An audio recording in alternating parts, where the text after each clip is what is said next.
All right. What is up, everybody? Sorry, I'm a couple minutes behind because apparently some spoilers just dropped and I had to go ahead and open them up. And, we're going to talk about those, obviously, because, that's what we're going to do. And yeah, we have quite a bit to talk about today. Um, the whole community is up in arms about a PQ change, which is pretty interesting. Um, it is actually kind of a good thing in my opinion that there's been so much discourse around it because I mean people are actively speaking about how they feel about it.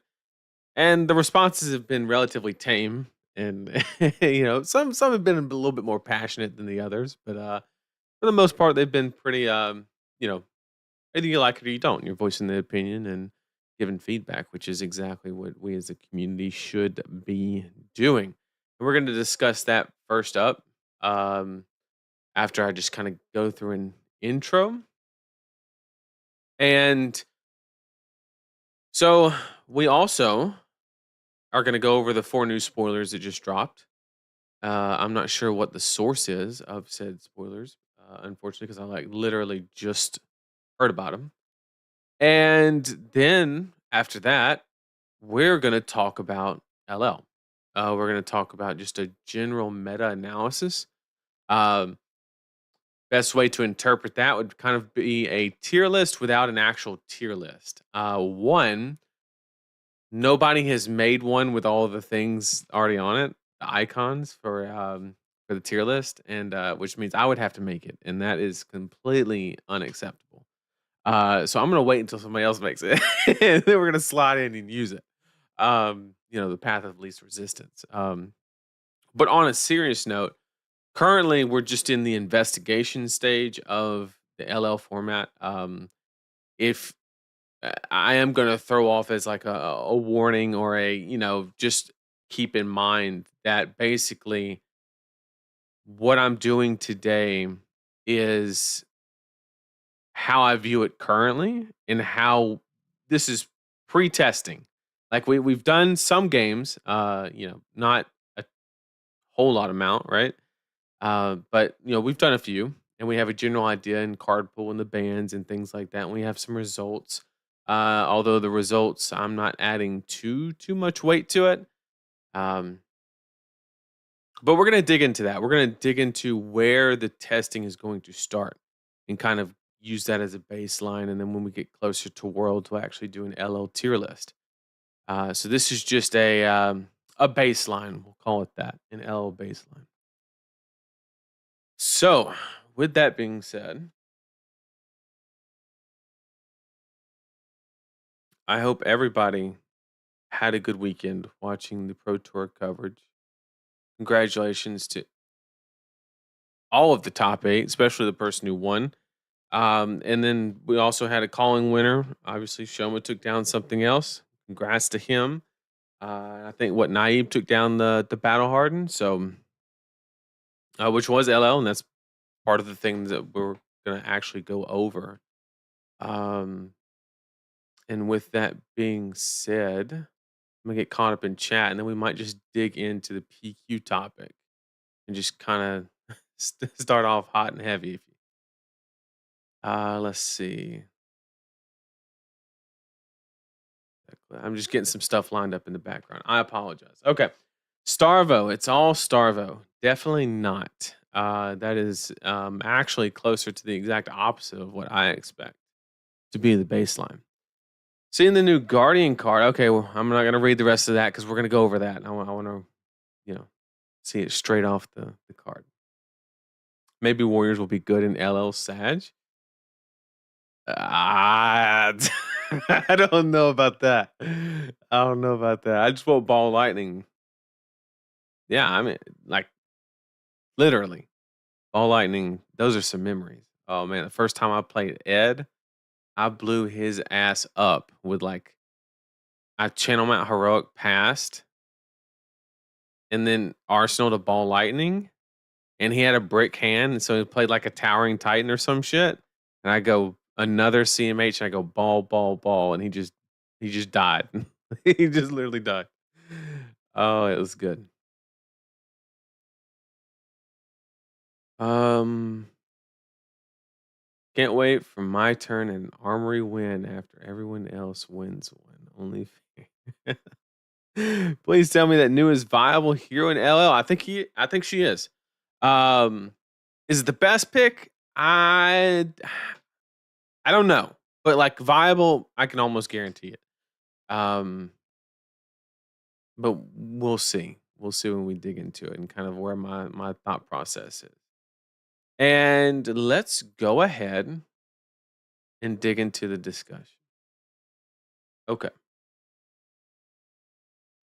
For those of you who don't know, which I'm sure everybody does at this point, anybody that wins a ProQuest is not allowed to participate in a ProQuest for the rest of the season.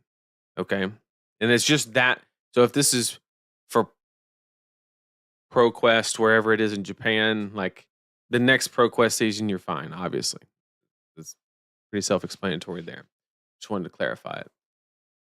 And you have one side of the community that's, you know, saying effectively, they're telling me I can't play the game, and which is valid. It's a valid point. And then you have the other side saying, oh, well, people finally, people stop farming for gold foils, and it opens up the opportunity for a lot of other players, which is also a valid point. So I'm going to walk you through just how I've looked at the situation, and it was kind of an evolution, to say the least. When I read it, first of all, I guess let me give the context of how I treat ProQuest season. Effectively, what I do is I map everything out in a Excel sheet because that's what I do with everything in life, unfortunately. And so I list all the events and I say, okay, I'm going to go to this one, and this one. Like I map out 3, okay? And then if I hit one and get the invite, then effectively what I'll do is like the only ones that I'll go to for the rest of the season are like the really close ones or my like actual LGS, right?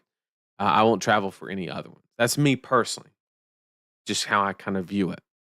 So when I read the change, I looked at it as the fact that they were telling me I couldn't play the game. And I'm not gonna lie, my first 10 minutes after reading it, I was like, I'll admit, I was like, oh hell no, and which was a bit of an overreaction. Now I've had time to actually digest, think about it, logically map it out, things like that. And unfortunately, there's a lot of people on Twitter that do not take that time and they immediately grab the phone and say something, right? And time is your best tool, and cool heads prevail. But it's still okay to voice that angry opinion, right? If that's what you choose to do. I just want to kind of lay out the framework and, kind of how I thought about it and whether it was truly good for the game, um, to make that change. And ultimately, what I came to, is like everything. You're probably gonna think I'm crazy, but actually, it was like, okay, what is like? Can we like map out the pros and cons, right? And I was like, okay. So I started on one side. I was like, okay, why are people overreacting when people can't, are being told they can't play the game? Because straight off the bat, right? Like, there's no person on this planet that can tell me not allowing a person to interact with their hobby is good for the hobby. Like, we all have to fundamentally agree to a certain extent that not letting somebody, unless they did something wrong, not letting somebody engage with the hobby is not a good thing, right? It's actually a bad thing, right? Like we have to fundamentally agree on that it's not good. The question is does the positive outweigh the bad, right? So we have a negative thing, not letting people play the game. right? Now the question is there enough positives to outweigh that said negative? And ultimately, I think it comes down to, well, how much of first we have to establish a baseline of how much of a negative is it, right? Well, ProQuest season is only on average, what, 3 to 4 weeks, right? And effectively, the ruling, the rule change only affects the weeks that are not the last week. And what do I mean when I say that? I mean, if you win the last one, the rule does not, if you win the last week, the rule does not affect you unless you win on a Saturday and you're trying to go to one on a Sunday. That's the only, like, for the most part, most people, it's not going to affect them the last week. So, what that does is that restricts the negative aspect of it into the first 2 or 3 weeks. Okay. So, already you have a big reduction in the negative aspect of this change. Okay. So, now we have to say, how big of a negative is it? And one of some of the points that I've gathered from the discussion online is people are worried about, well, they don't have enough people already, and you're reducing the amount of players and things like that, which is valid. Um, the the thing that I would like to say, and I know all about that because I live in Alabama. There's like 13 flesh and blood players. Like it's I know all about showing up to an RTN and there being 12 people, right? And then if 3 people can't go, well, now it's 9 and you barely fire, right? Like I understand those implications. Um, but in that sense, like what's the difference between 12 and 9? I'm gonna ask that honestly, right? Like, and if you can't fire at 8, then yes, that is a problem, right? And maybe there are some stores that really rely on the people 3 hours away to arrive to their location. There is some side effect there, obviously. But overall, they can't participate in the next ProQuest. And with that being said,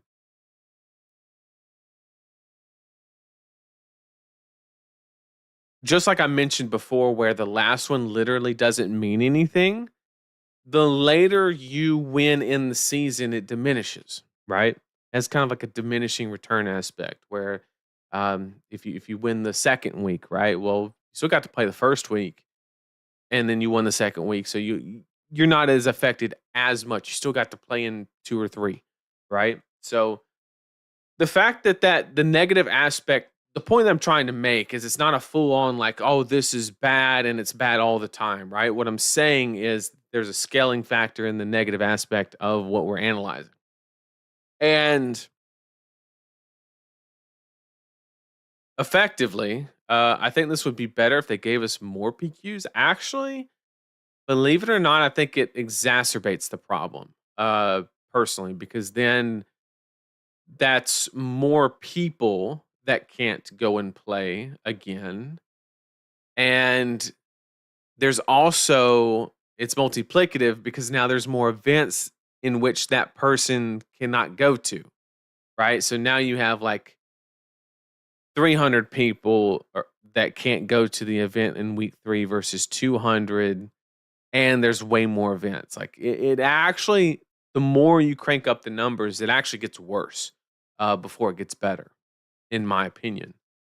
And so now that we've kind of analyzed the negative aspect of it, we can go to the positive aspect. Obviously, the low hanging fruit is, you stop the farming of gold foils and things like that. One thing that I haven't seen people mention, surprisingly, like I thought it would be at the top of everybody's list, uh, but bracket manipulation slash just you know bunch of friends conceding and stuff like that to boost other people's chances to win. Uh, and so I'll give you an example, right? Like let's say we're in a local area and you have a group of buddies, say 6 or 8 of you, and A couple of you take down the first week. Well, now those people go to the next event and help the other people, concede to them, whatever. You stop that type of situation from happening, right?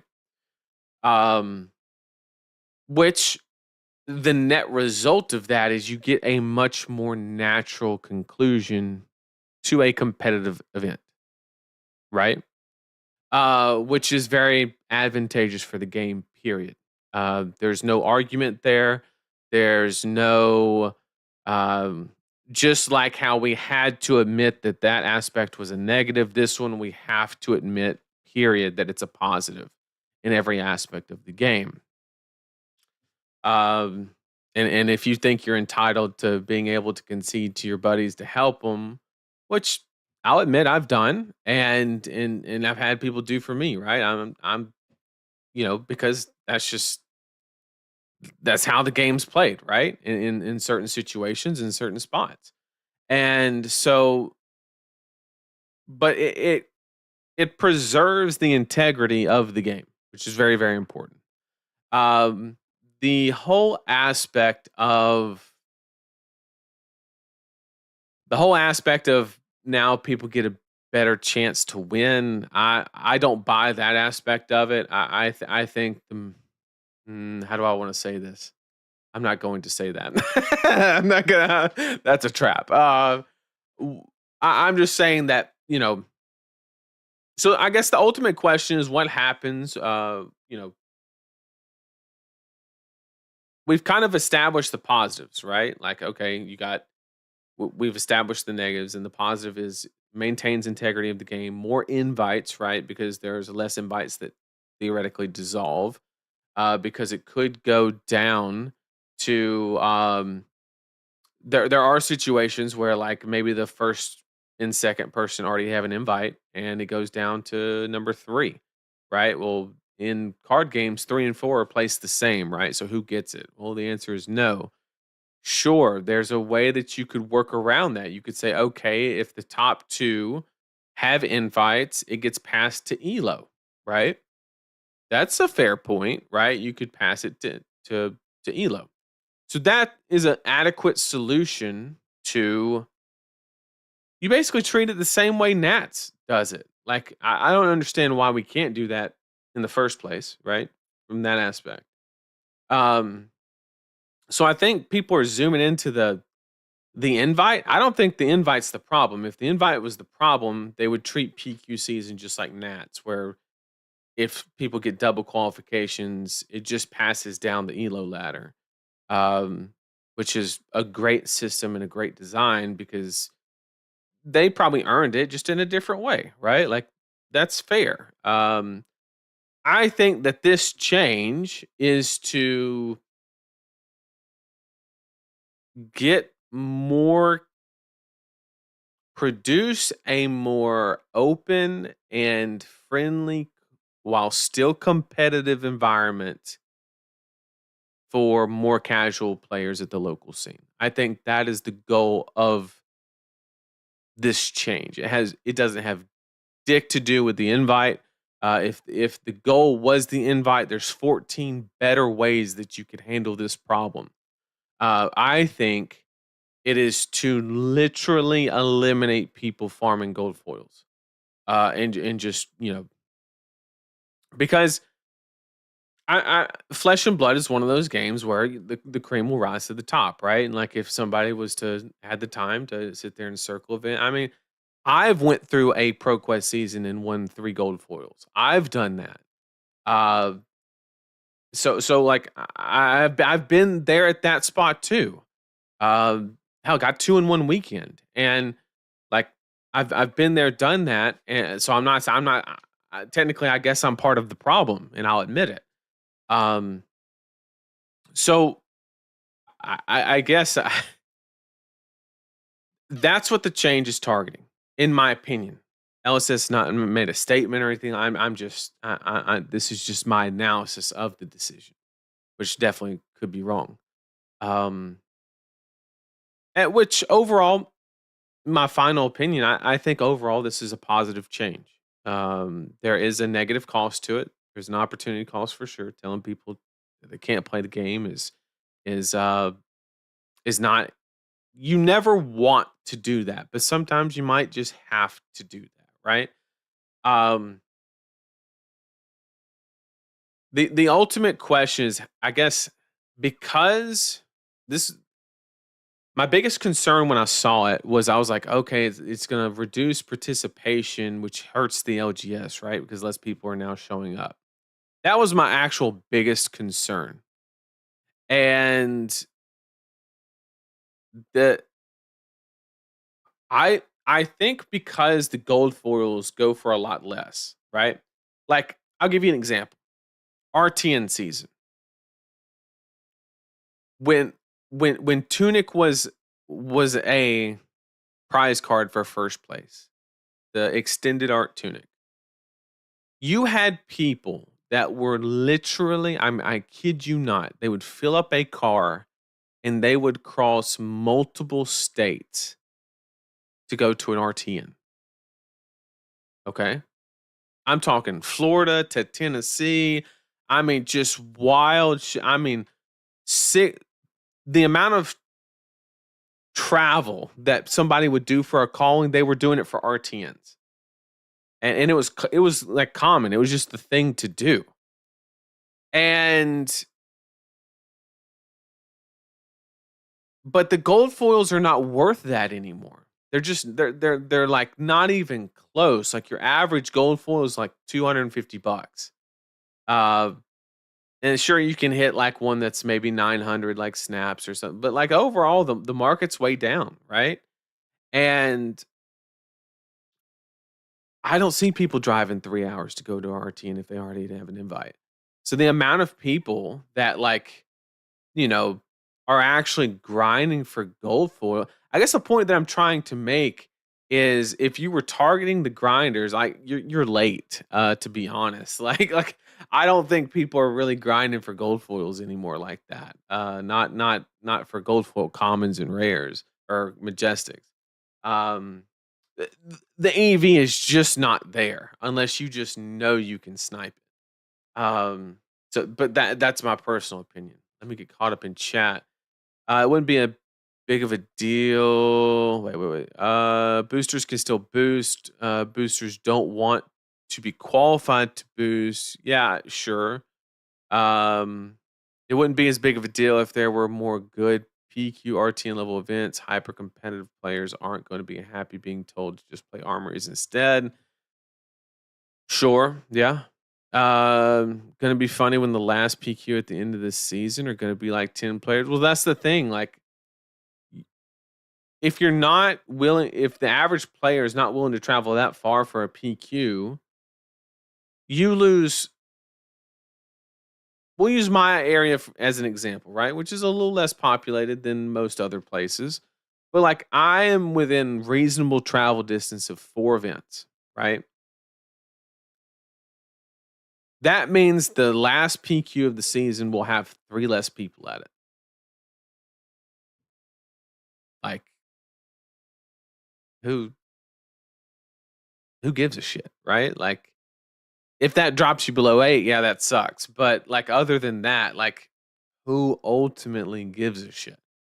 I think I don't get why they don't just keep passing the invite down the rest of top 8 because there is no placement past second.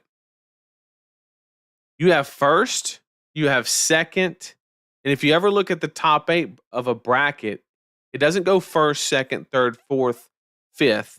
No. It goes first, second, third and fourth, fifth and sixth, seventh and eighth.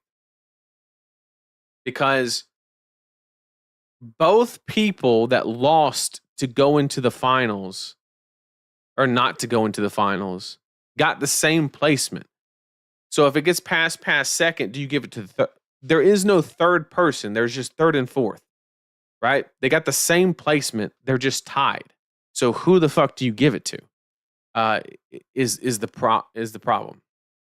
What is reasonable distance in your opinion? I would say 2 to 3 hour drive.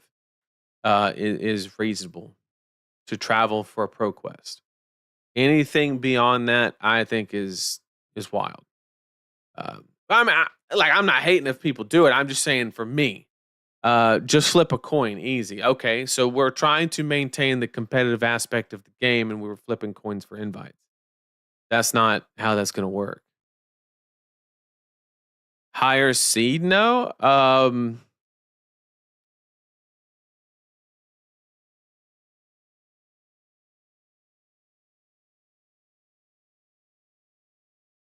Higher seed.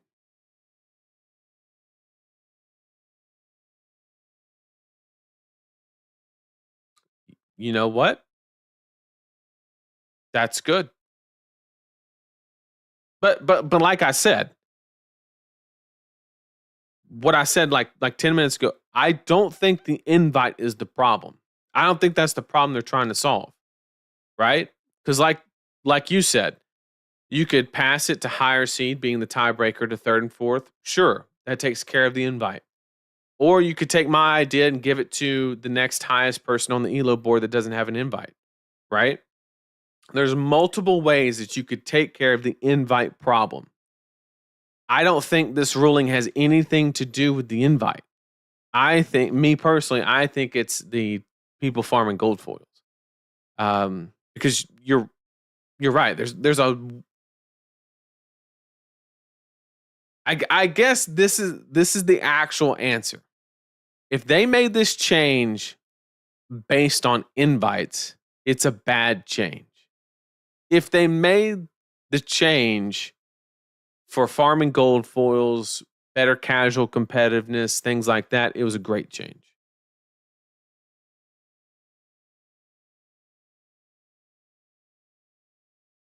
2 to 3 hour drive scaring all the Europeans. Oh, that's just down the road, bro.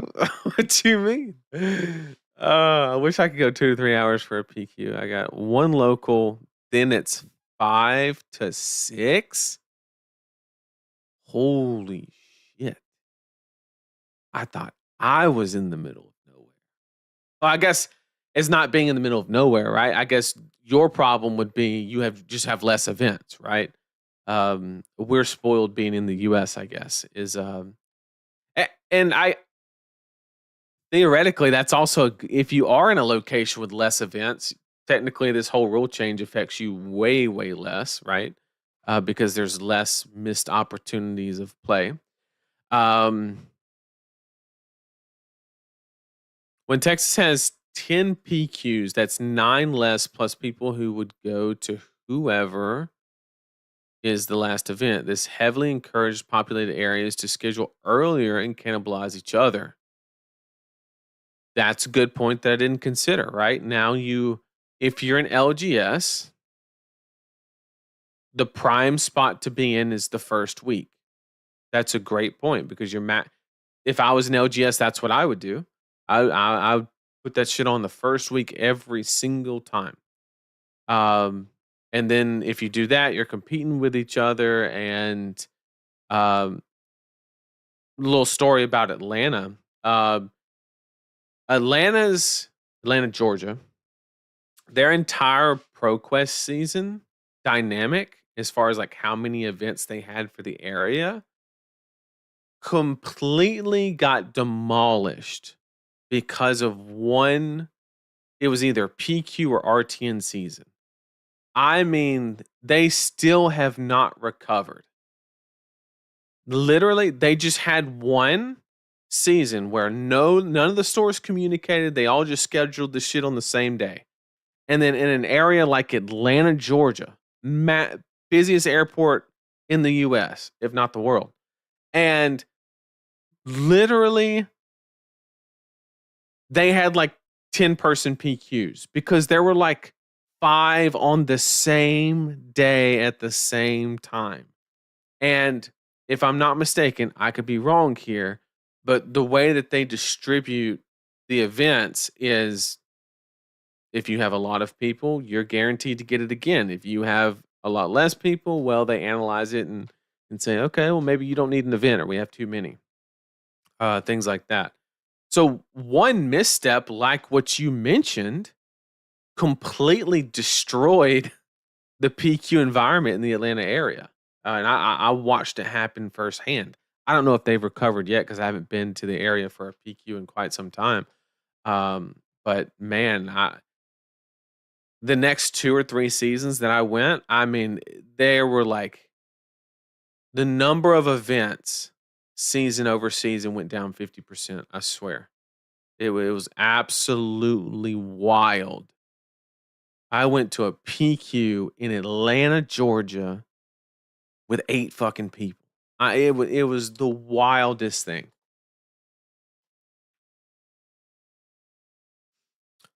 Let me get caught up in chat. But that's a great point, right? That's something that I didn't consider. Okay. So you have LGSs competing for the first week because they know that's the maximum amount of players. That's a great point. Wish they just didn't let them make top 8 if you want to PQ. Is that not the same thing? Like, I'm not going if I can't make top 8. Maybe. If it's like my locals and I'm just going to like vibe and hang out, like sure. But like I feel like that's very close to just being the same thing. They could also do a third, fourth game for it, but agree the issue is not the invite. They couldn't do the third, fourth game. Yeah, they could because when the finals happens, both players have a conversation and understand whether somebody doesn't have an invite or not. I was worried that they would have to play the game after the finals, but that's not the case. They could play it alongside the finals. Logistically, that's too much though. I don't like that idea. I think just throw it into the elo pile or like they mentioned, let the seeding be the tiebreaker. And the part that I really like about the seeding of the tiebreaker is you could infinitely go down. And the only way that the invite fizzles is if all people in top 8 have an invite. And that's just not going to happen.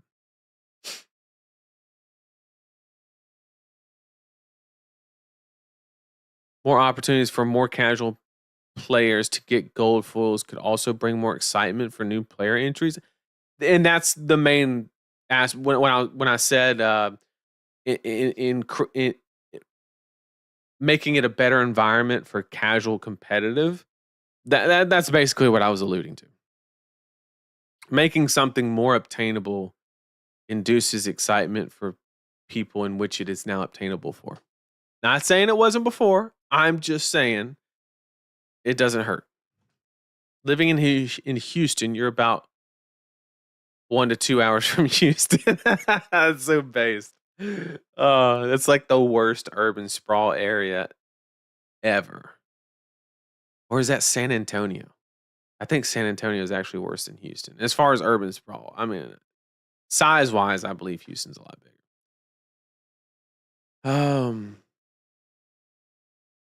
That's funny. You're about 1 2 hours from Houston.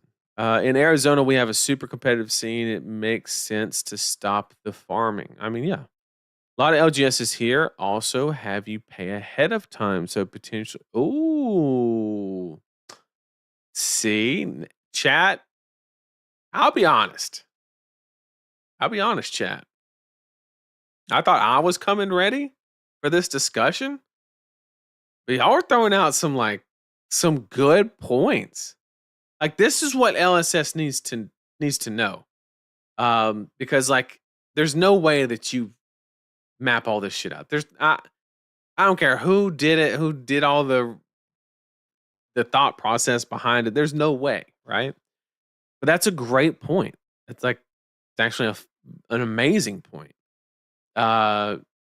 Every entry fee that I have ever paid has been non-refundable. I have never, ever paid an entry for an event. And the best case scenario is it's converted to store credit. But I've never, ever been to a store where I was able to pay for an event and get a refund. Like, there's no shot.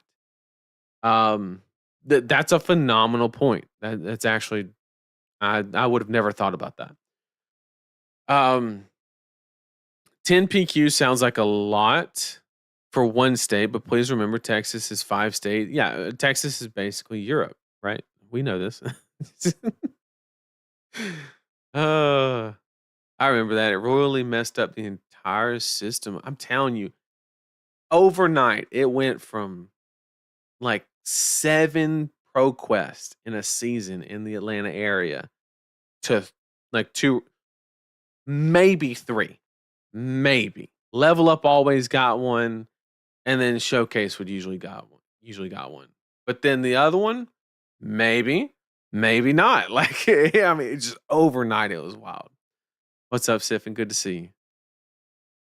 The way the article states, the restriction gives you the impression that the change is about invite accessibility, not gold foil, so seems like a bad change to me. If based on what we have concluded, because it the so let's look into that, right? What are some ways that makes the invite, I guess, if you go the elo route, you have a high, I'm assuming, I haven't seen this data, but I would like to imagine that if you mapped out the data and you did a little bit of analytics, any invite that is passed via the elo board, you probably have a less,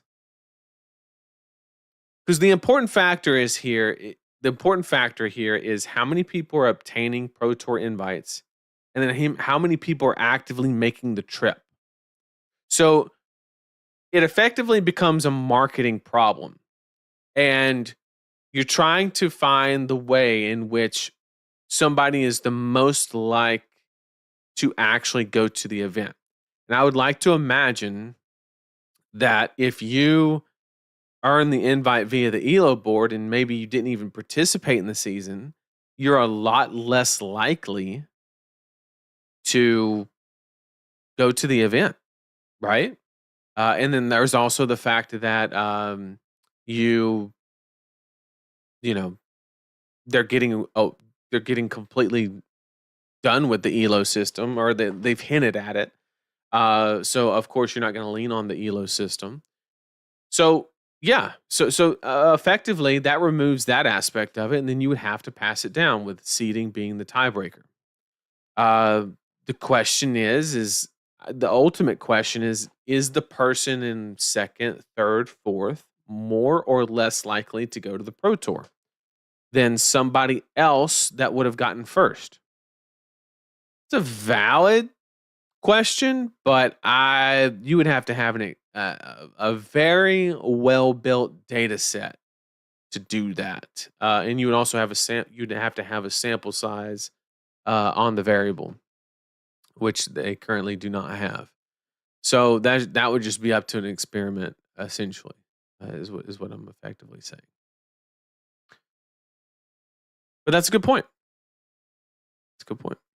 The way I see it is there are two aspects to PQs: farming gold foils and getting invites. PQs are more about the second than the first. That change favors the second.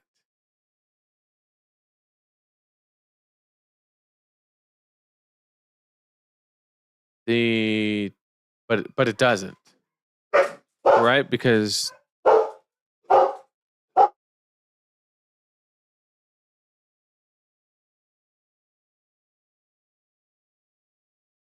sorry, the dogs are losing it right now. Um, so if sorry, I'm gonna let them out.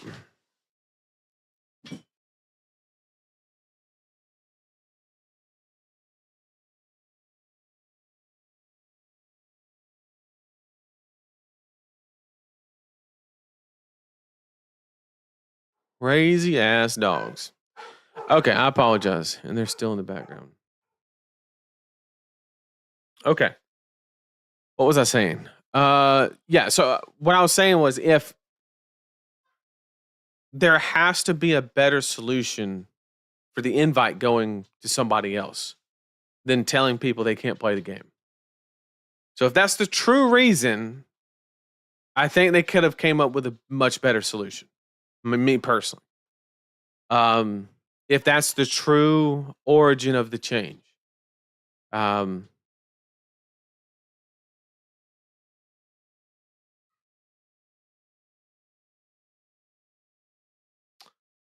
That's not the game they sold us. Okay, Kadachi, I'm gonna need you to break that one down. That's not the game they sold us. I think I understand what you're saying.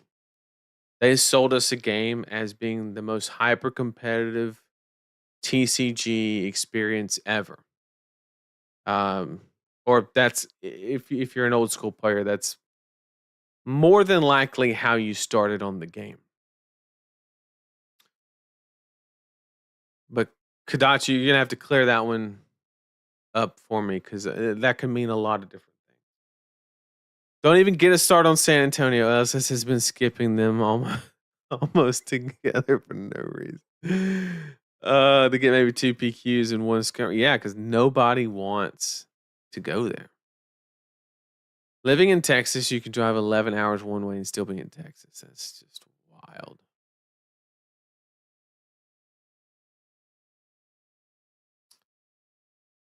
Look at London versus Singapore. London players had 6 months to prepare. They got almost 600 players. Singapore had under 400, being 3 months after the season. I don't think that that's a fair comparison because Singapore is much, and I mean much further. Like, if you were to compile all the players in Fab and then like make a data table of like how far they were from the Pro Tour location as far as where they lived, I guarantee you the average distance from somebody's location to Pro Tour London was much, and I mean much lower than Singapore.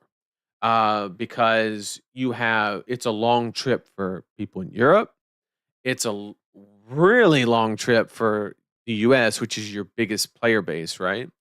Uh, it's convenient for New Zealand, Australia, and then some of, maybe like Hong Kong and areas like that. Um, uh, Pretty much anywhere in Asia, right? But like your two main player bases from a population standpoint, Europe and the US, was farthest away from Singapore. And I think that was the main driver at having less people. Um, that's opinion. Well, the distance thing is not, but I think that was a big driver for me personally. Like, I'm not getting on a plane for 27 hours to play the Pro Tour. I maybe I would, but like I'd have to really want to go. Is all I'm saying. Like, it's a lot. Who let the dog? Okay. Hmm. Like the PTI that can be saved for other large event. Yeah, that has nothing to do with ProQuest. And it seems like every other day they're just getting further and further away from having those. The fact that you top 32 a Pro Tour and you don't even get an actual PTI, you just get an invite to the next Pro Tour is that just shows that they did not like the amount of PTIs that were just floating out there. 150 people with only 3 months to prepare to go to Singapore decided not to go. That is true. But we don't know if that's because of the time, the distance, or, there are a lot of other variables that we would have to analyze in that situation. Promo exclusives for top 8 are pretty lame to limit for people as well. I mean, that's fair. That's fair. Probably been asked, but but do you think Ira is a fluke? We haven't even touched LL yet. Chat has been giving me an education on this PQ situation. Um, but we are going to get into the LL shortly because we're almost at the conclusion of the PQ conversation. We'll talk about it for maybe another 5 minutes or so, and then we'll go into the new Guardian cards, and then we'll start the LL discussion after that. I think the gold foil reason is so fake. They are so hard to sell unless you have foil degen in your area. I mean, that's ultimately why the prices came down as much as it has, right? And that's why I don't think people are like actively traveling that far to to do it. I think gold foil envelopes are actually worse than sea treasure packs. That is an exaggeration, but I get it. I get it. But it's a very bad exaggeration. So when I started an arc, the point of the game was to play the best in the world. So I interpreted your point correctly. When you signed up for Flesh and Blood, it was the best competitive outlet possible. And I agree with you. I that is the whole reason that I joined. I'm right there with you. And but I would also beg the question, hypothetically, this is a question for you. Would you rather be competitive against 100 people, 1,000 people, or 3,000 people? And that's ultimately what it boils down to. They're going to have to make decisions that lower the barrier of entry. It's that simple. If you want to play against the same 300 people for the next 20 years, you're right. They should keep it the way it was. But if you want the grandeur of the magic events and the 700-800 people pro tours or 20,000 people watching, if you want those things for the game and for you, then there are going to have to be choices and decisions that are made that increase, or else we'll just become chess, right? We'll just become chess. Like, and I'm not talking shit about chess. I'm just saying that, from a viewership perspective, it's not the hottest sport on the planet, right? And for how many people play the game versus like how much attention it gets, it's not good. It is not good. Um, like at all. It is terrible, actually. Your name's not Magnus Carlsen, like who are you? Kind of levels. There's a couple other good ones, but like you get what I'm saying. And so that's ultimately what I would allude to. I agree with what you're saying, and you're not wrong. I would just say, and to your point, what I just said, they could take it too far. They could say, okay, we're just going to completely fold to the casual player to just get the numbers up. And that's you're 100% right. That's not a good direction. But us as the players, there's a little bit of give and take, right? Like you have to hang on. Now the cat is meowing. Jeez.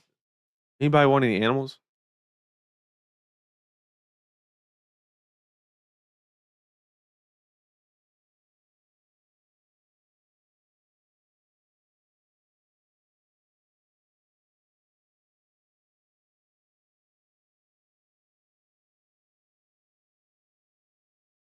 Sorry, I was on mute. Anybody want a dog or a cat? DM me. They won't stop. Okay. So yeah, I get what you're saying. It's just a give and take. And it's our job to voice our opinions when we think that they went too far in that direction. But you're right. You understand the stance and we just have to monitor it. Do PQs hand out PTIs? No. PQs hand out invites to pro tours, not a PTI that can be used anywhere. What up, Jacob? Good to see you.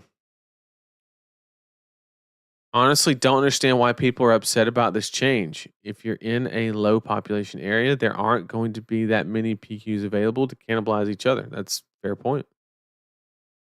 I'm upset because I want to go to PQs and play against the best players in my area and get better.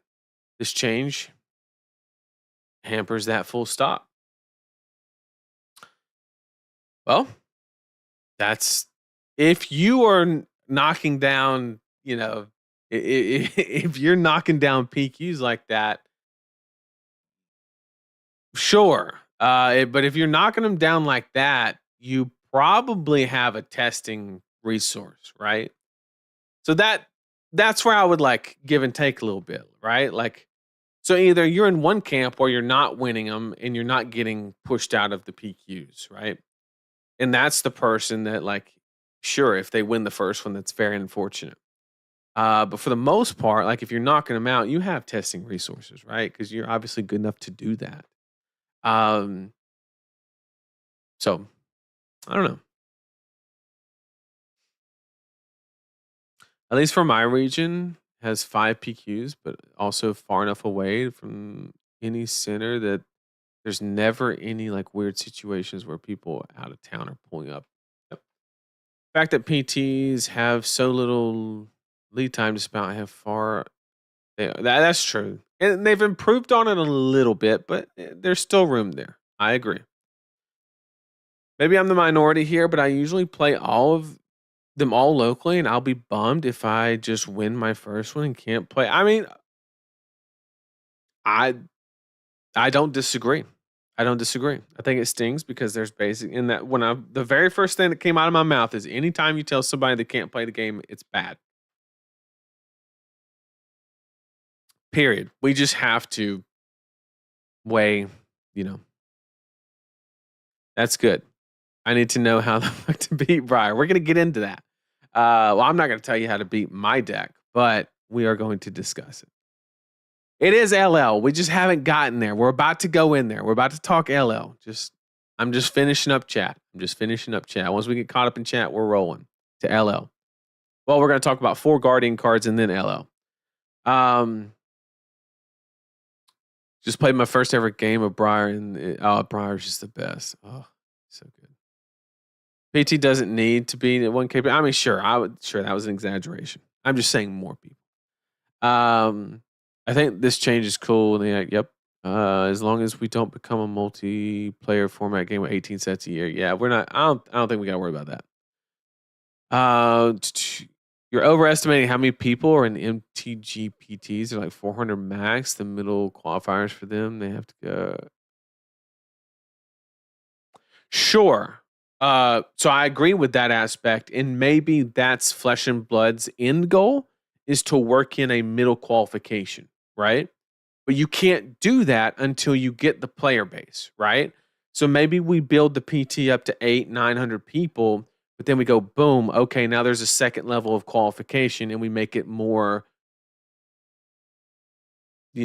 prestigious or whatever. We restore that aspect of it. Just saying. Just saying. DO best deck in format in LL. It's a good deck. It is a real good deck. Only one of the cards is real anyway. Classic Nathan. 15 minutes just reading chat, Crawford. You know what? I spend about half as much time as you spend farming the prize vault. We'll put it that way. Just ban Starvo. Starvo's already been banned. Everybody just doesn't know it. Oh, so you're saying Oldham can live. Okay, that's fair. I demand my SpongeBob art Starvo or not. If it prevents players from playing is not good. I agree. Then what about nationals? I want to play at our nationals but couldn't qualify. Does that mean it's bad? No. Okay, not qualifying is not looking at somebody and saying that they can't play the game because of a rule. Uh, that is making sure that there is a competitive prestige to an event that you have to earn. That is, there's no line that connects those two logically. Okay, people are getting antsy. They want to talk about some LL. We'll go ahead and do it. We'll go ahead and do it. All right. Let's go ahead and hop into the cards real quick. We're just going to real quick read 4 cards that just got spoiled. Go ahead and knock these out, and then we will hop straight into LL. I'm just going to rate them, say if it's good or bad, whatever. We have the standard 3 for 7 with Crush. So Crush the Weak stat line, blocks 3, of course. If you have a card in your arsenal, this gets +1. Okay, so we got some Wounded Bull action that blocks for 3. Okay, solid. Guardian usually does. That's an okay card. I don't think it's good enough. When this deals 4 more damage to a hero, put all cards in all arsenals on the bottom of. Okay, this is What?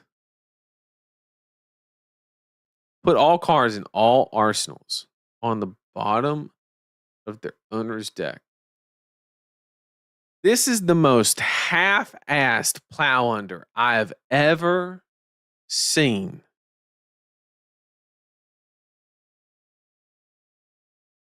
You throw this shit and then you have an arsenal and your opponent does, they're gonna gladly take 8 and watch you lose a card. Hell no. This card is mid as fuck. Oh god. Okay. Next. If the defending hero controls an aura, okay, it gets +1. Okay, so we see the theme. If it deals 4 or more to a hero, they can't create aura tokens during aura tokens. So we're talking rune chants, embodiments. But see, there's this thing that Guardian players refuse to admit. You can just block this. I don't know if we figured this out yet. But like crush on an 8 attack is like, it ain't that serious, bro. But at least this is a good effect. This is like, I don't know. This like, okay, this is like some like warmonger. This is basically crush the week for decks that deal with auras like that. Sure, I get it. Works fine. That looks like the dude from was it Stamped Authority? Is that true? Maybe I'm wrong. I just recognize like the blue or whatever. Different stat line. We have a 3 for 8. Natty. Okay, when this attacks a hero, they draw. God.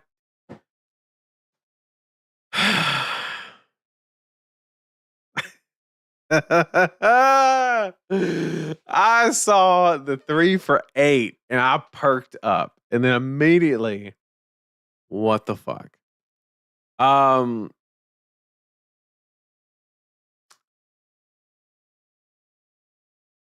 I get the synergy without it. I get it.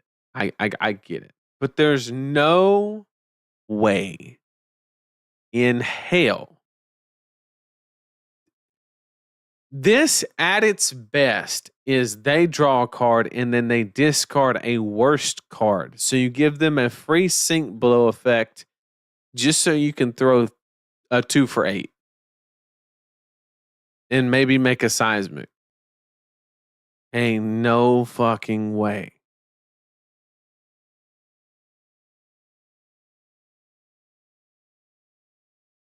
Bro, these two are booty cheeks. Like, bro, when this attacks a hero, they draw a card, bro. Wow. Okay. Sure. That is the text of all time. Okay, we got a blue. Generic block. Okay. Protect. You may defend any hero attack. Okay. Sure. When this protects another hero. Okay, so that's it. Sure. Somebody said something about another card got spoiled. I don't see anything. I think that's it. So I'm gonna say that this is like this is some like this is pretty. Oh, this is just generic. This ain't even Guardian. Okay, 3 generic block. It has no. Okay, this is just okay. Solid, not solid. This is like other format shit. Okay. If you're a Guardian player and you're not happy with these cards, our card that Ed is going to spoil tomorrow, I guarantee you will think is a banger. 100% certified. You're gonna read it, okay? And you're gonna be like, holy shit, Guardian's back. That's what's going to go through that's what's going to go through your head. It's really good. Ed just doesn't know it yet. Just doesn't know it yet, but he will tomorrow. Kale just posted his spoiler. Okay. Let me. I know how to do this. I'm going to change screens real quick. For 2 seconds, I'm going to pull up Twitter. Oh, yeah. There he is. Okay. Here we go. Here we go.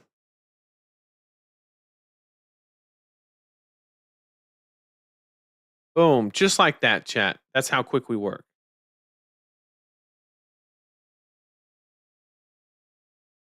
And now it populates in Discord. Damn it. Okay. What do we got now? Okay. 4 for 7. So it's. What's a 4 for 7? It's like a Mangle stat line, but lower because it's yellow. Okay. So Mangle stat line, quote unquote, just a yellow. When this defends, clash with the attacking hero. The winner destroys an aura the other hero controls. Okay. Okay. See, now we're getting somewhere. You take something like this and you combine it with like that. And then our spoiler card is coming out tomorrow. I see what they're doing. They're shoring up the really bad matchups, reducing the polarization, right?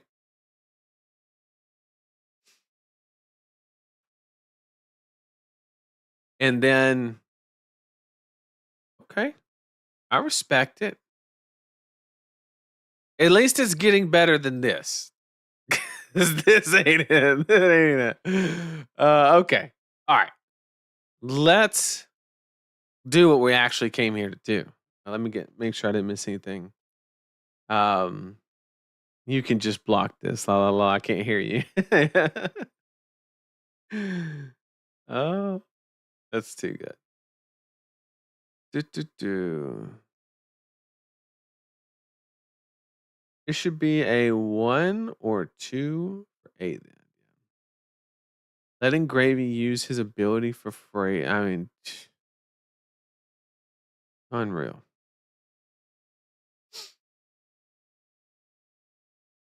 Hostile in approachment.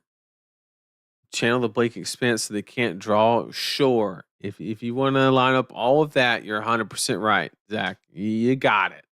You earned it. If you line up all of that. If you want to run a mid card with another mid card, but if their forces combined equal greatness, okay, sure. But see, like, that's the part that sucks is like, even that's not good. Like, you have a 2 for 8, and if you deal 4 more damage, they discard a card. Okay, I'll block 5. Channel the Bleak Expense, that. Like, it doesn't.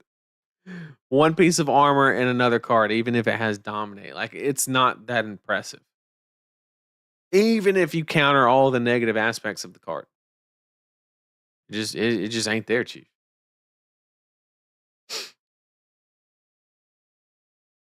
Big popper. Yeah, that's exactly what Guardian needed.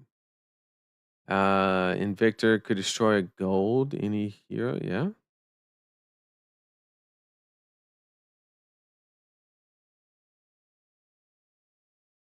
Yes, I agree that because it's a clash and not a crush, it's way better. Okay, let's talk about LL. Okay, so just going over the events that we had.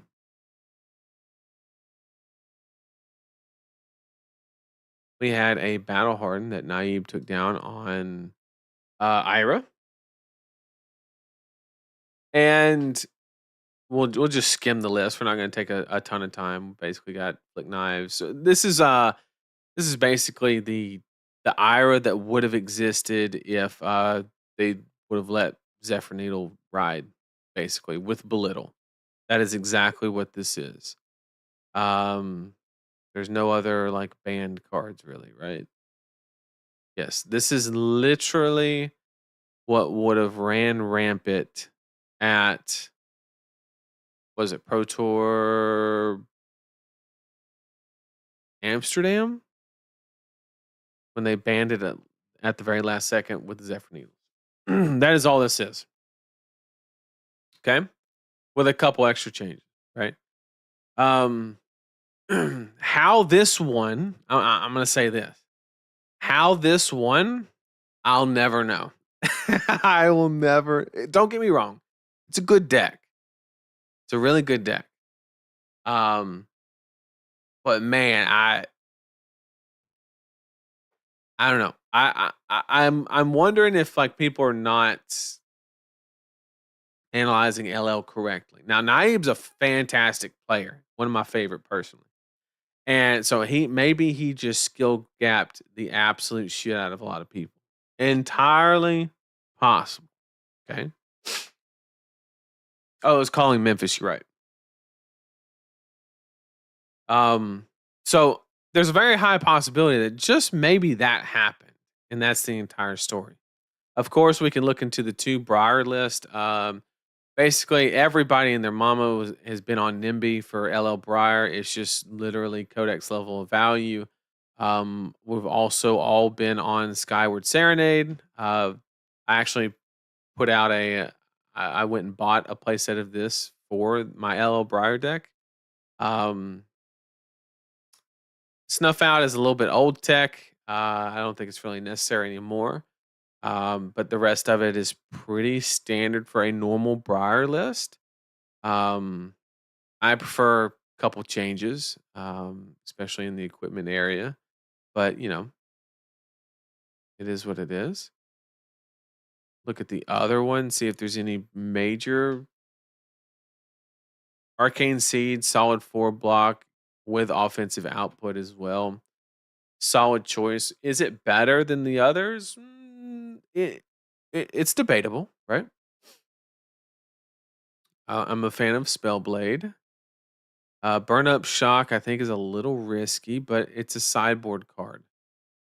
Blocks for a lot, also pushes a lot of initiative in a lot of those matchups. My favorite thing about this deck is the embracing of the lower blue count. I really like that. I prefer to have a couple more in the sideboard, but the idea is there. You just don't need it, is the main idea. So this deck just really prioritizes the block value on a lot of these cards. You can see it in the magnetism, you can see it in the burn up, the seeds, the static shock. There are better offensive 0 for 4s in the game currently, but they're just prioritizing block value, which I'm not saying is right or wrong. It's just a deck preference, if you will. But solid list as well. And then we have Icelander, probably not doing anything crazy. We're basically just doing the Wounded Bull thing with Ice Vein because that's what you have to do. Obviously, you have a little bit of extra extension in the version of Burn Bear, but other than that, pretty standard shit here. Nothing crazy. You have a little bit more protection from anybody doing any crazy shit with the inclusion of Poison Well. Yeah. Other than that, pretty standard stuff. What brought this deck back was the inclusion of hypothermia. It was limited to one, I believe, if not banned. And they upped it to three, and that's what brought this deck back online. From it basically being close to non-existent. In the meta, at least, I thought it was still a decent deck. I'm just saying, as far as its actual inclusion in the meta. So now we got Dash.io. I think it's a very solid hero. Nothing crazy here. We're just leaning heavy on the high octane. Literally as simple as that. We're basically uh, effectively just playing. And then you have tomes as well. That's the huge aspect. It's tome plus high octane is a nasty, nasty, and then you have processor as well. Um, so the thing about this deck, what makes it so enticing in LL is if you draw this card, you just like win the game, or you like your win percentage just goes through the roof. But if you don't, you're like probably behind a lot of decks, but you still have like a fighting chance. Like you still do you can still max velocity, you can still boom grenade, you can still just normal processor. Like you still have a solid aggro game plan. And nobody's fatiguing you. Like that is out the window. Um, so overall, I think this is a very good deck in LL as well. Just the hero in general. I don't know about the particulars of the ratios and stuff like that. I like a couple more zero cost just to make the max V a little bit more consistent, but maybe you don't need that with the inclusion of things like Tome of Findel and things like that. Then we have Zen, probably pretty standard aggressive Zen list, and we can find that in the equipment with the inclusion of stubby hammers. So basically, we're just going low to the ground with Art of War. Just stay Maul's a little that just trying to go all in on big combo, sure. And then pretty standard stuff, right? We got the stuff that draws cards because drawing cards are good. And then we obviously have the Zephyr Needle package for the aggro mirror. So this is just basically standard bonds, as bonds as you can get anyway in Zen. So pretty standard Zen list right there. Dromai, we obviously have the inclusion of the new boots, which is pretty good. But other than that, probably pretty just loyalty beyond the grave is good. Oath of loyalty is also just another kind of like blaze headlong kind of deal. So really good there. So yeah, just a couple upgrades, but now we're just looking at just normal Dromai. Nothing crazy. Red line Dromai, sorry. Um Then we have new, which I'm 90% sure will be CYB if I'm not mistaken. Yes, CYB, because that's probably the correct way to be playing new, simply because you have to be doing a little bit. You need the value and the disruption. In LL, if you just bank on the disruption aspect, if you slip up one time, you're dead. Whereas what the CYB package does is if you do miss on that disruption, you can build enough runway to maybe lose one chance on disruption. Other than that, normal fucking list. It's basically what we saw run rampant at Worlds with drones. It's beautiful. And there was one last one, right? No, that was it. That was all of the LL decks. So obviously, Chain had just got demolished, and we knew this, right? This is not a surprise. Chain got absolutely just demolished on the bans. So did Starvo, to the point to where I would not be building them. I think that those heroes are dead. When I say dead, I just mean there's much better things that you can be playing. And then, unfortunately, Viscerai took a lot of collateral damage with the reduction on Dirge. You also had you got hit with Succumb, um, like a lot of unnecessary. Well, not maybe not unnecessary, but like collateral damage from Chain effect. So that was kind of the biggest shakeups in regards to the old meta. And if you look, this is a pretty hostile meta for a deck like Prism. For those of you who don't remember, sorry.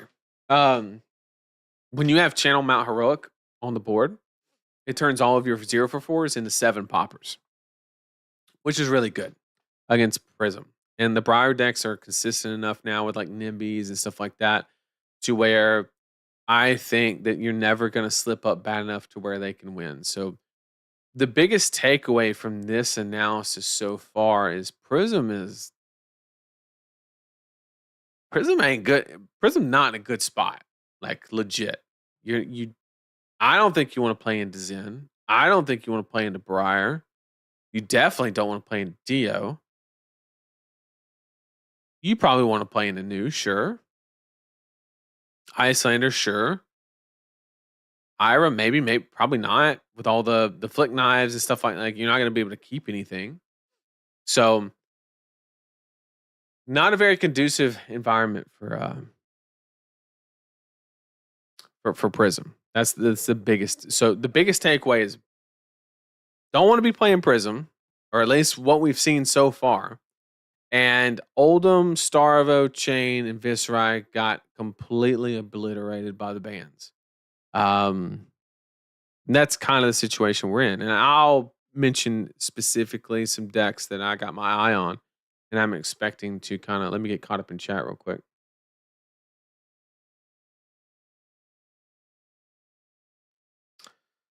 Nathan, give me the stamp of approval to play Icelander at Worlds. I'm locking her in right now. I think she's a good pick. I think she's a good pick. Burn up with creepers and magnetism is nasty. It is. The problem is it forces you to have a blue. And the more blues you have in your Briar deck, LL is it's you can't win like in a lower power format, you can run 18, 20 blues in Briar and you're fine, right? But and you could draw that Autumn's Touch, Force of Nature, and really nothing else going on hand in CC, and you could get away with it, right? Like you could like pick a little bit of an off turn and set up. In LL, you can't do that. The games are so fast. They're so fast in most of the matchups to where you can't afford to do that. So I think in your Briar deck building, I think you got to be a little bit more aggressive. Um, that's how I am approaching it anyway. So anytime I can run a card that doesn't force me to have something else, I'm all about it. Right?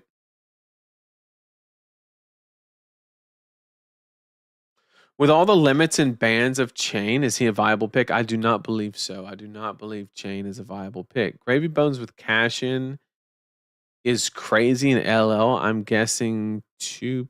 I don't think he is. I think he's an okay deck. But once again, like if Prism, the deck that has ALS and all this ability to just stop the opponent's turn. Like I get it. Gravy Bones is dominating the CC, but I think that mindset is carrying over from that. Nobody in LL, when people are playing plunder runs, Skeletas, you got Ball Lightnings, you got Art of War, you got Stubby Hammers. Nobody gives a fuck about yellow golden tipple. No, nobody. There's saltwater swell you hit, cool. I'm playing belittle and doing the same fucking thing and not leaving it up to chance. Like the deck is it an okay deck that could maybe have game in LL? Maybe. Cash in is only good when you draw it. That's the important aspect. And also you have to look at Gravy's ability to convert big hands, and it's a lot of times it's not great. So I don't think Brody and Jacob playing Gravy one against two Prisms. I must have misspoke. I was stating that Prism is bad for this environment in LL. I was not saying Prism versus Gravy Bones. I was saying Prism with all of her tools are bad. Tome of Divinity, all these things is bad in this meta. So why the hell would Gravy be good? I wasn't matching them together.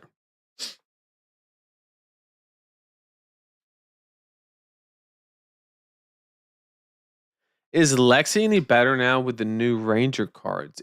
That's a tough one.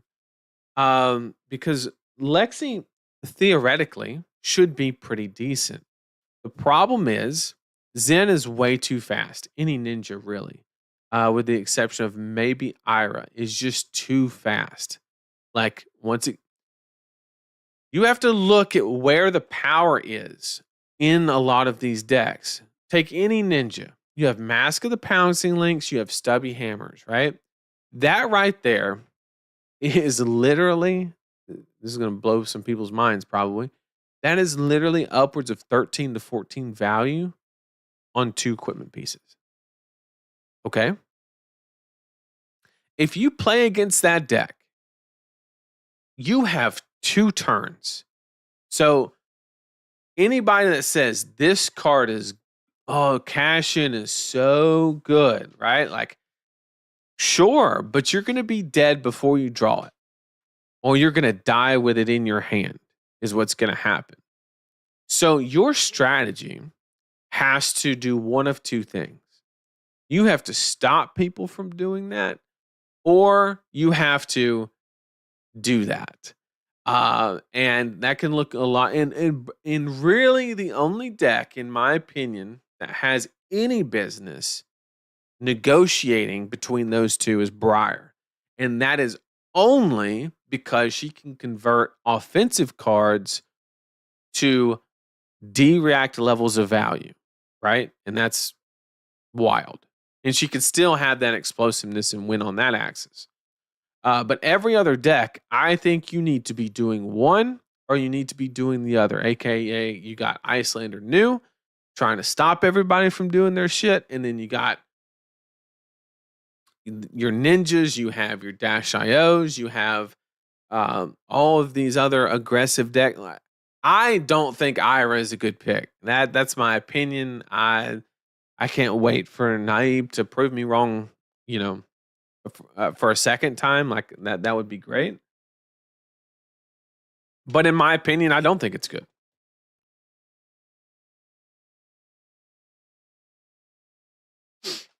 Do you think warmongers being restricted is still necessary for the meta to be healthy? Well, in my personal opinion, I think that you would be closer to fully banning the card than you would unbanning it. And the reason for that is all you would be doing is you would just be shutting down a lot of decks, right? Because now decks like Runeblade and stuff like that completely lose the matchup into Ninja because if you ever take 25 damage and then they play a diplomacy at the end of the turn, you just lose, right? Right now, the chances of that are really low because you can only have one in your deck and they have to draw it, right? But if there's 3 in their deck, then that just, the second that happens, Briar just goes out of the meta instantly. If that ever happens. And then maybe even to some point, so does Dio, right? If you bring in 3 diplomacies, you're playing Ninja or something that beats Ninja. That's what's happening. Period. There is no other meta. So I would make the argument that we're closer to seeing a diplomacy ban to help prevent that shifting aspect than we are it having 3 diplomacies in your deck.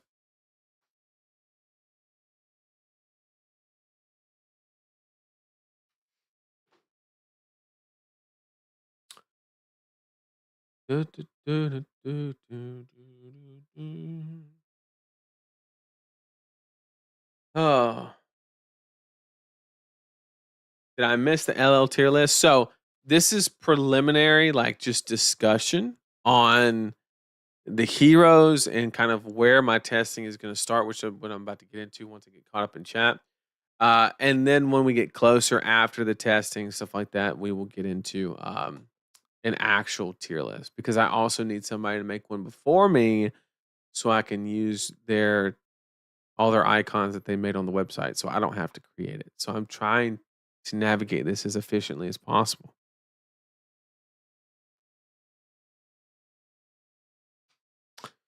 Let me get caught up in chat real quick. What Drone of Brutality does in new? I think it's mirror tech or just anybody wants that even wants to think about attacking you from a fatigue basis. Do you think Berserk could come out to play after Super Slam?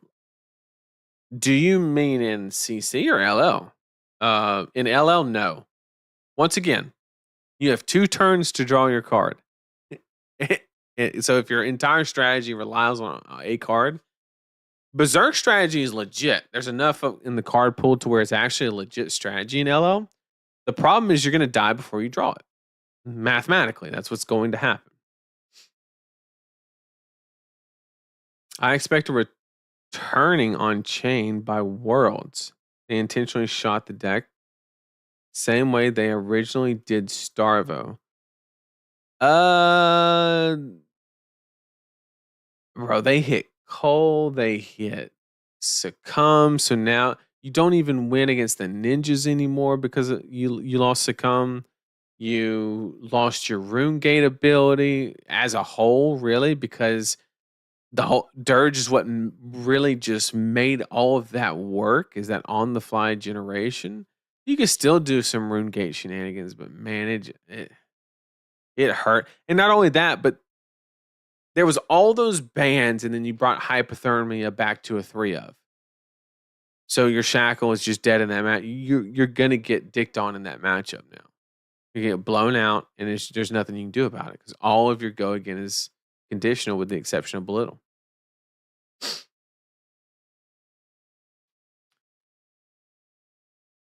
Are you going to pull up the standings, or are we just going off of the top 8? I mean, sure. Yeah, we can look at standings. Sure, we can. Articles, live blog, do Battle Hardened.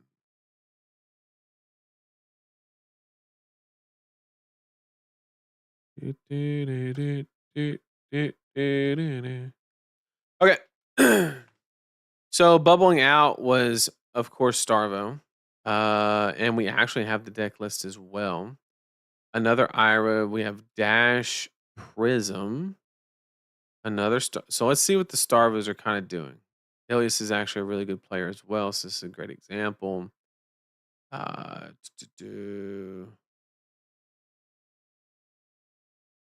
so normal stuff. Nothing, not reinventing the wheel here. Just a lot less good. Okay. Zen, Briar, Zen, Dash, Florian. I'm assuming this is like OTK, Germinate. Yeah, we got Skeleton here. We got Germinate, of course. Yeah, this all this is. You have the Midas touch to shore up some matches. Yep. We did a lot of testing with that deck for Chicago. Here's Chain right here. Let's see if it's Rune Gate. It is not. This is like some 2021 ass chain is what this is. Literally. This is I won my first ProQuest or RTN with shit like this. Like just about. Couple improvements, obviously, but like, yeah, this is just literally seeds, rift bind. This is bringing back some memories here. I don't think it's good enough, my opinion. Alex played Briar. Okay, I see you. I see you. Let's look at how shit this deck. No, I'm just kidding. The Jack Tech. I like it. I like it. I played around with this a little bit in mine. I found that it was a little greedy, but if somehow we can leverage the on hit, it might actually be worth it. Decided to go with Burn Up Shock. Me personally, I don't think E-Strike is good enough to be played anymore. I think there's better options, but I do understand it as well. It's a good extender or just a hand fix if it comes to it. But yeah, everybody's on Serenade and Nimby basically. That's just the meta, and he's on the low blue count, which I 100% approve of. So good job, Alex. You did it. Anton's a teammate, so I'm assuming it's relatively the same. Crystal Alley, I love his deck list. He always has some wild shit. Probably like some Red Earth or Surge. No, just exudes some old school tech. Also on the Jack package. Um, Rune Rager Swarm. Now, Chris, we don't have to talk about this. Scar for a scar? Come on. Hold up. How are you going to have?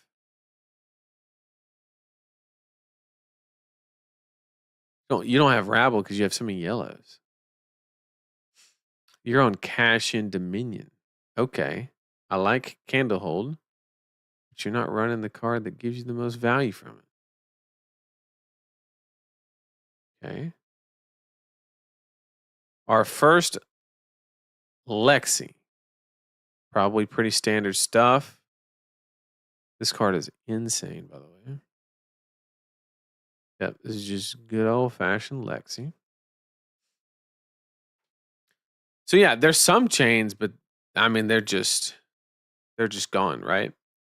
The meta just seems to be Ninja, Briar, but once again, I don't think anybody's spent a lot of time on LL yet. I think this is very early. I think this is one of the main reasons why Ira has done so well is because I don't think people have like really flushed LL out. Um, Naib also won against 3 Briars. Technically, that should be one of his better matchups.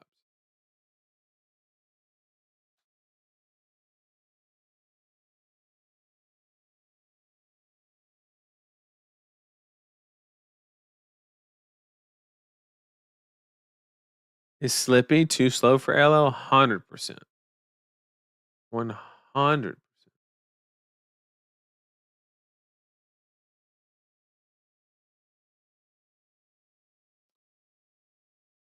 Let me get caught up. I don't think the LL meta is healthy yet.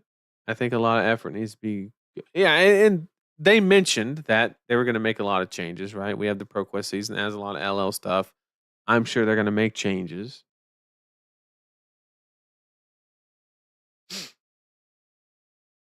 What strategies work in CC but not LL? So kind of what I mentioned, where the pace of play, like cards like Dynamos. Nobody gives a shit if you're recurring block on your equipment if they're killing you in 2 turns. Does not matter. That's why, in my opinion, Warrior is an absolute probably the worst place it's ever been in the history of the game in the LL format. Like there's just no reason to play any Warrior, period. Don't care. Cash in, doesn't matter. No reason to play it. Period. Um, it just does everything worse. Literally everything. Sorry if you're a Warrior player, but that is the reality of it. Guardian is kind of in the same spot to where if you miss one turn, which we know they will, right? They're much less consistent at producing consistent disruption, comparing to like Assassin or something like that. So when Guardian does slip up, they're literally gonna shit on you, and there's nothing you can do about it. So I don't think Guardian's in a particularly great spot. Starvo, the shield's gonna carry a lot of weight. I'm not gonna lie.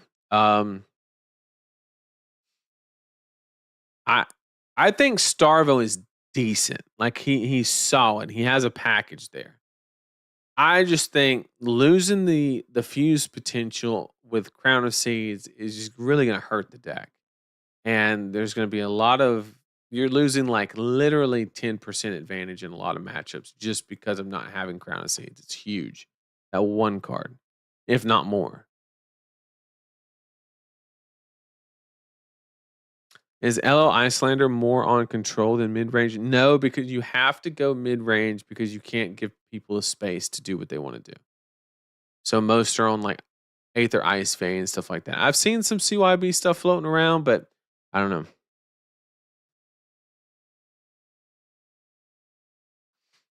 Does mid-range just have to be aggro though? Like, when does mid-range stop being mid-range and start becoming fatigue?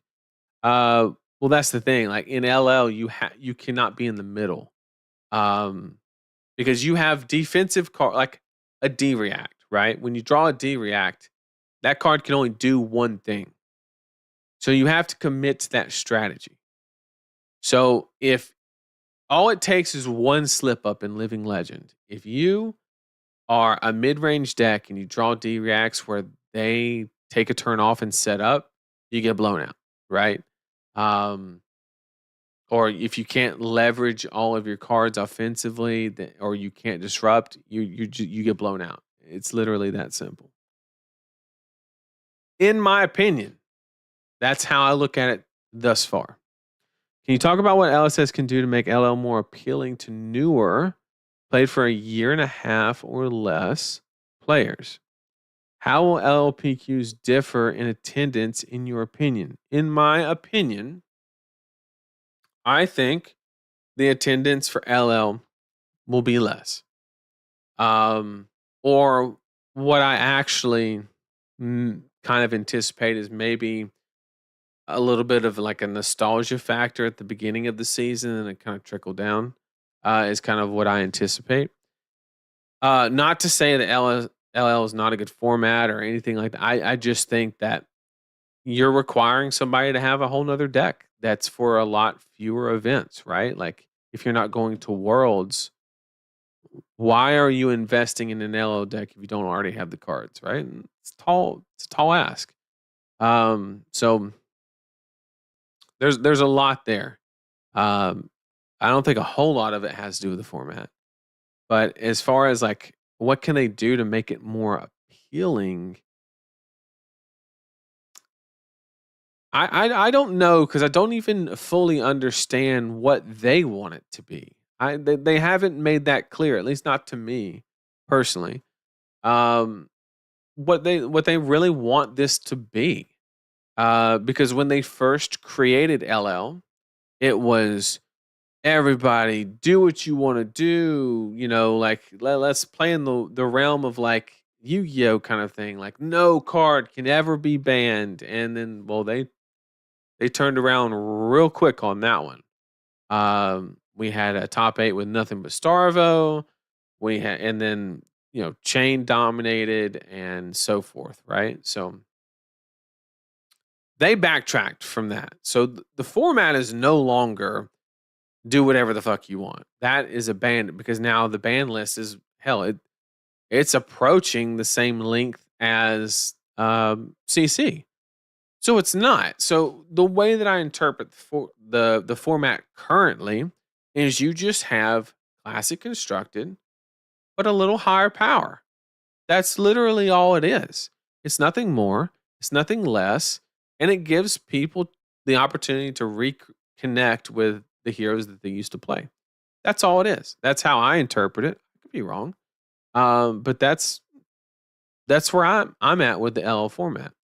As far as what they are designing it to be, I could be proven wrong, but that seems, um, which, and I'm not saying that in like a negative connotation either. I'm just stating that that's what I interpret it to be, and there are a lot of people that like higher power formats. I think a lot of members in the community have voiced that in several different instances.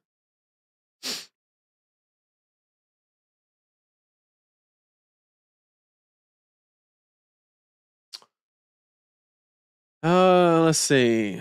Look at how powerful warriors are in LL. Yeah, terrible.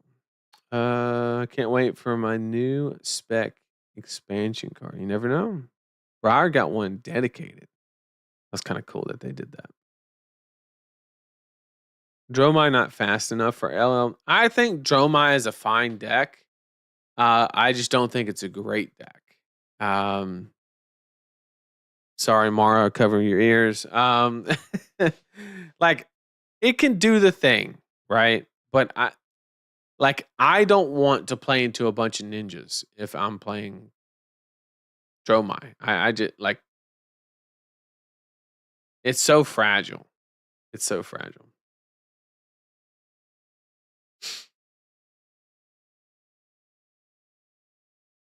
Story 1 and LL Skirmish, though, they probably actually played CC.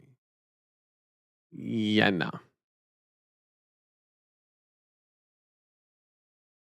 I mean, they probably did. And then, like, all of the top 8 just fell asleep or something. Only modern hero that seems potentially breakable is Acilio. I think that's a fair assessment. I think that's fair. Aurora, you could go for like a Tome of Findale, Arc Lightning. I don't know, but once again, why would you do that when you can just play Ninja and have stubbies? Like, I don't. Why take that risk?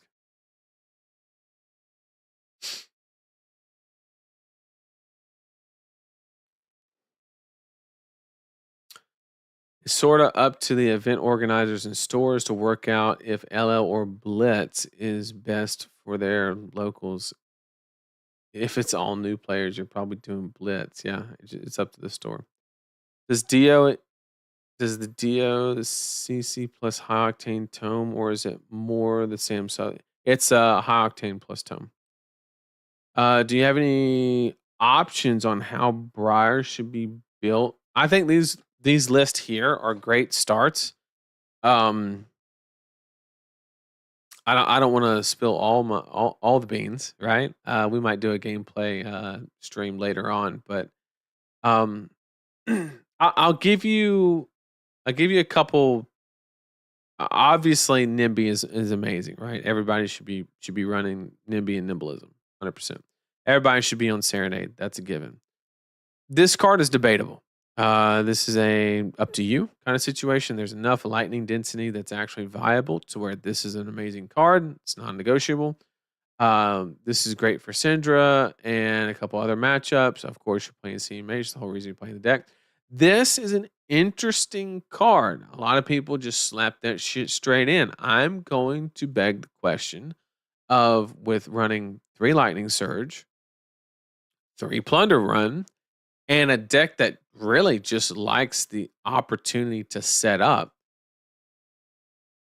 There's a lot of contention for that arsenal. Maybe you don't want both. That's all I'm going to say. I'm not saying it's bad. I'm just saying play some more games. And when that shit gets stuck in your hand, let me know what you think. Rabble, staple, with the exception of if you're on a list more like Chris Lyalley's where you have a more blues, more yellows, like the math will math eventually. However, I would counter that argument, even in Chris's list, that just the fact that this card has de facto go again and it dodges hypothermia, depending on the representation from Icelander, literally could just be enough. Even if your average rate falls closer to 3 and it's not an amazing card, literally because it says fucking go again, we run it. It's possible. This card to me, in a format like LL, actually makes a lot more sense than a format like CC where you are actively trading those life totals a lot. So Scar for Scar is actually a pretty decent pick in my opinion. And then Sync Blow, I don't know what matchup I'm actually interested in running D-Rax, period, to be honest.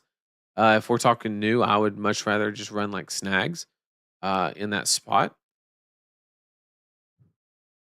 Once again, we need the flexibility to be offensive every single turn when we draw it. We don't want to draw a CMH and then draw a Sync Blow. Fucks the whole thing up. Skizik has to go with the Serenade. Everybody's playing Snatch. It's too good. Snuff Out's negotiable. Do you need the disruption? Do you not? It's up to you. Just keep in mind, you do have to have the aura to blow up for it to work, which if it hits, you're to trigger the embodiment and so forth. Sonata is kind of a no-brainer if you're going up to that 32-28 split. Some people even get more aggressive with a 33-27, 33 being non-attacks. favoring non-attacks. And then Gloomveil obviously is just really good. The sideboard card here, and then your standard blue base. Yeah, see, like no ball lightning in this list is interesting. Um, like in my opinion, there's zero chance that I run this card over ball lightning. There's no way. Uh, in my opinion, no shot. No way, Jose. So yeah, I don't know whose question I was answering, but I hope that did it. Was I even answer? Oh yeah, you asked how should Briar be built? Yeah, and we're not doing anything crazy. We're not doing beefy Briar or anything like that. It's just too slow. Don't work. Don't try it. Waste of time. It turns out I'll bring it to world now. But yeah, that's just a waste of time. People are just gonna blow you up, do 40 damage in a turn, and nobody gives a shit about your embodiment. Um,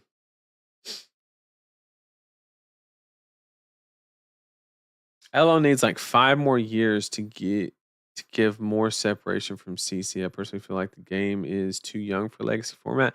I mean, it's just a choice they made, and I'm just glad that they like where I stood with LL. It was like either shit or get off the pot kind of situation, and they decided to shit, right? Because they basically went from having effectively no, like they would like, oh yeah, LL, we'll do an event here. We'll wait 6 months, do an event like that. I don't know, like you were literally just getting nostalgia at that point, or that's all you're really placating towards. Whereas now they're like, okay, it's part of the competitive scene. You are going to play this if you want to compete at the highest level. And so now we're gonna do it. We're gonna solve it. We're gonna, that's just what the player base is gonna do.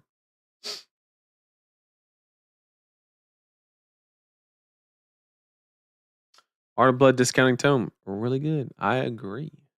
I agree. Wait, are you going to tell us your opinion on at least top 3 to 5 best? Yes, I could do that right now. I would say top 5 decks in LL right now are Dash IO, Briar,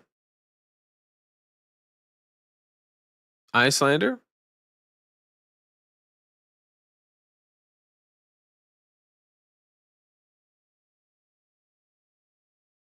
A Ninja. What'd I say? And probably, I don't know. And when I say A Ninja, I'm not talking about Ira. I just so people don't think I'm just reading off the top 8. I don't think Dromai is that great.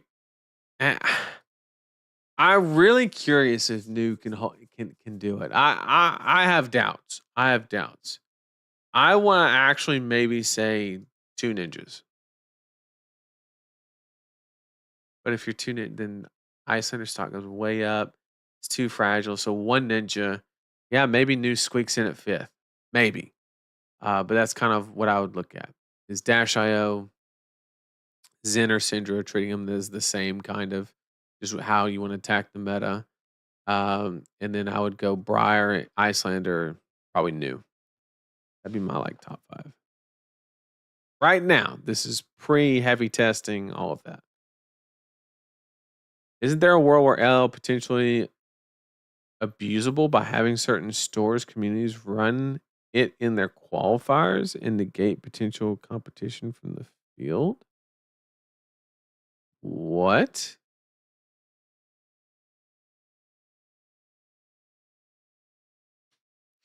I don't understand how that negates potential competition by having LL events.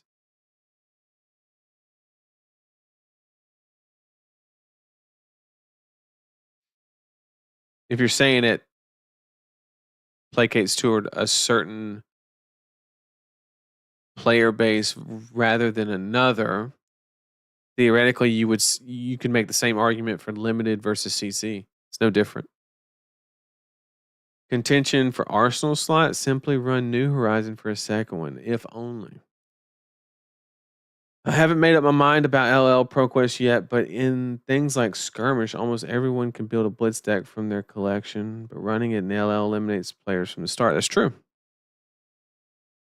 Somersault and Briar. Sorry, I've never played the deck, and honestly, I'm curious. Well, you can only play one because it's limited to one.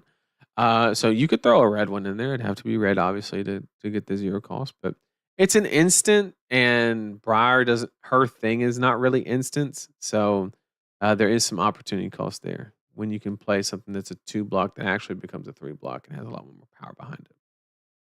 So Viscera being nowhere in the top 30, is there room? No. I think that if you're playing Viscera, I think you're just playing. I know this is gonna sound crazy, but like I legit think that even though Chain was directed by all the bands, like for Rune Blades, I think it's Briar, Chain, Viscera. Like I think Viscera got hurt. Actually, probably maybe not more, but like he's still weaker than Chain, probably in my opinion. We will need an intermediate format between CC and LL at some point, right? We are we are closer to not needing LL at all, rather than another format. So we are way away from that. I don't think so. Magic is the only game that is really doable, really able to survive having as many supportive format. Yeah, I agree. Ice Centers, people seem down on it. Hypothermia is a hell of a card. It is a hell of a card. Me over here, cope Berserk KO. Yeah, keep coping. Cope. Chances that Mastery Pack makes Oldham Starvo back in no. Starvo maybe. Oldham no.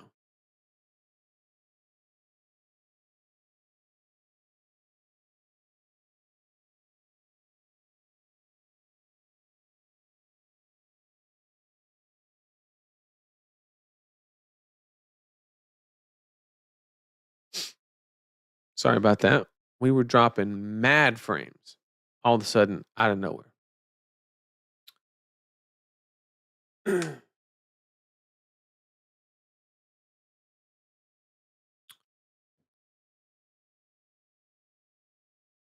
Figured Viscera or Kano would be in the top 5. Pour the Mold just took a lot of oomph out of Kano. Like it basically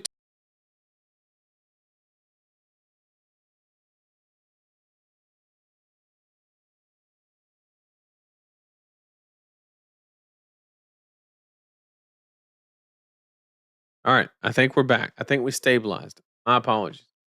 But Kano, like Pour the Mold being gone, it changes the dynamic. Now you have to find a very good combination of cards in like 10 to 12 cards.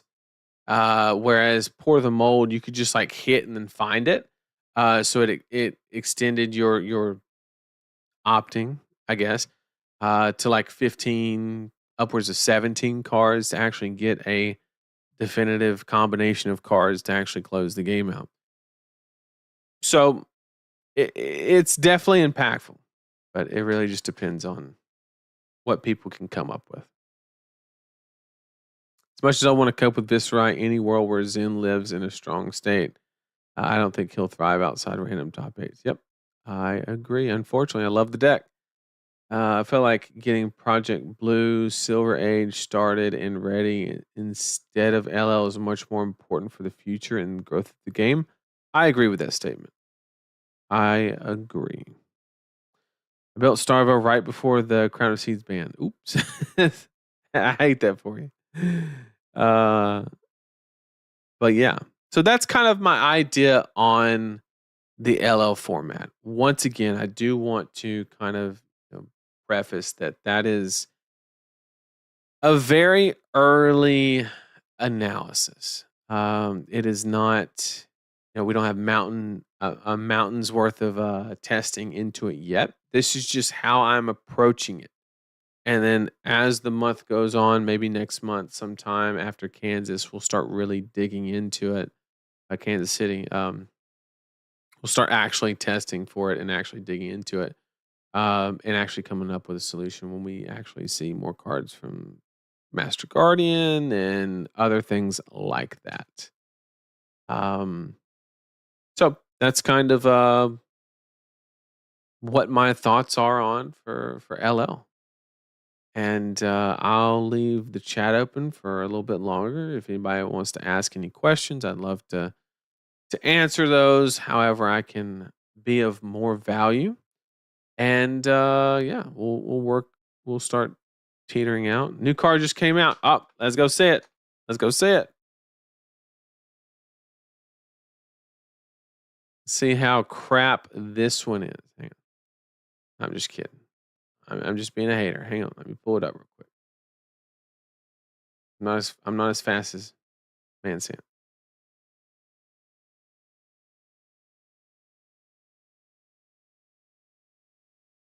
Okay. They have it on the other screen. Now swap over. Boom. We did it. Break Stature. 5 cost 8. So we have so this is a Spinal Crush stat line, but yellow. 3 block, Guardian attack. Crush. When this deals 4 more damage to a hero, destroy an aura to. Bro, they are just haters. Why? Bro, it's like everything is just fucking up auras. I will admit, they keep making cards like this. If a Valda like mirror could actually be like a lot of fun. It's like you're banking on like having these many seismic surges, and then they keep fucking with them. Like it seems kind of fun. They can't create auras with that token's name until the end of their next turn. Yeah, so it's just more aura hate. This seems solid. No complaints. Prism's already dead. I mean, like literally.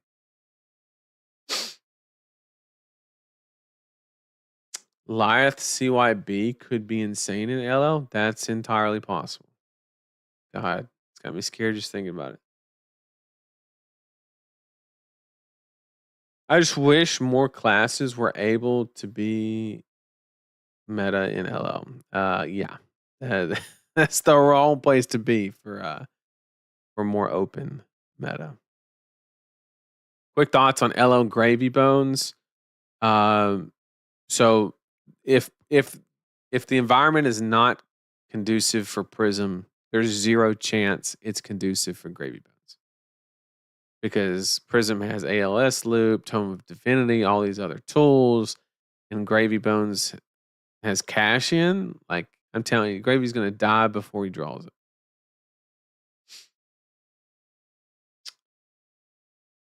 Just so many classes just are so low. I just don't think they'll ever be meta in LL without major talents. I mean, I don't know.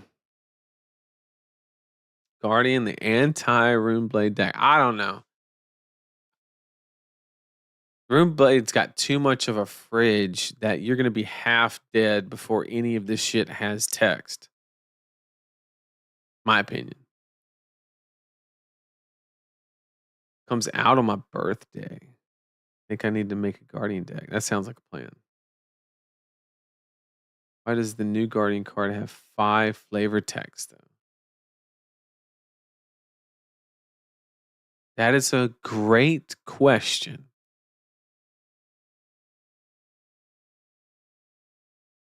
Huh.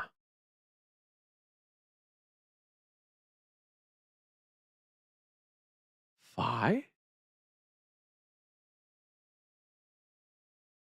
It's a good question. I have no fucking clue.